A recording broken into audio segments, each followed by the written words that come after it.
Hyperion Audio presents Stirring It Up, How to Make Money and Save the World, written and read by Gary Hirshberg. Copyright 2008, Gary Hirshberg.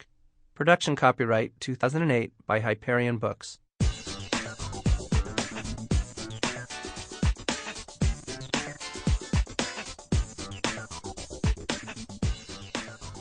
Forward. While sweating through my workout at a local gym recently, something caught my eye. There, outside in the parking lot, stood a varied collection of compact cars.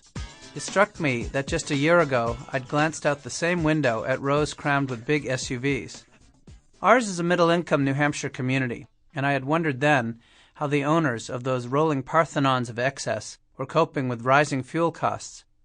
Now, on this particular morning, I saw only one lonely SUV sticking out like a white elephant among the herd of VW Jettas, Toyota Corollas, and at least 5 or 6 hybrid Priuses.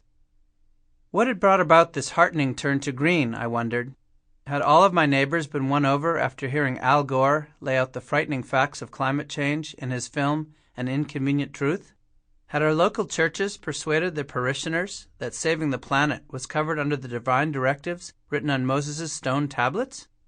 Or perhaps had a wave of guilt, morality, or newfound virtue washed over my fellow townsfolk? In truth, the explanation is far less dramatic, and one you may have already guessed, since it is affecting every city, town, and village in America. This seemingly sudden turnabout has less to do with a moral awakening than with a spike in gasoline prices.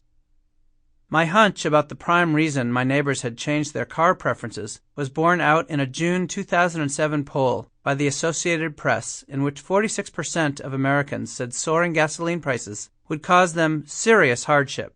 66% said they planned to reduce their driving, and 47% said they were planning to buy a new, fuel-efficient car. These numbers represent the kind of ecologically pleasing conversion the Sierra Club could only dream of in times past. And it's all because the flow of greenbacks out of consumers' pockets has brought the notion of going green back into vogue. The speed and effectiveness of this little revolution have been both breathtaking and absolute. As George Bernard Shaw once said, virtue is insufficient temptation. Our planet will not be saved by preaching principles and exerting moral suasion. After more than 3 decades spent working in the environmental movement, I am convinced that economic self-interest, whether it is achieved by saving, earning, or both, is the most powerful, if not the only, force capable of bringing about the future we need in time to make a difference to the well-being of Mother Earth. And here... Sample complete. Ready to continue?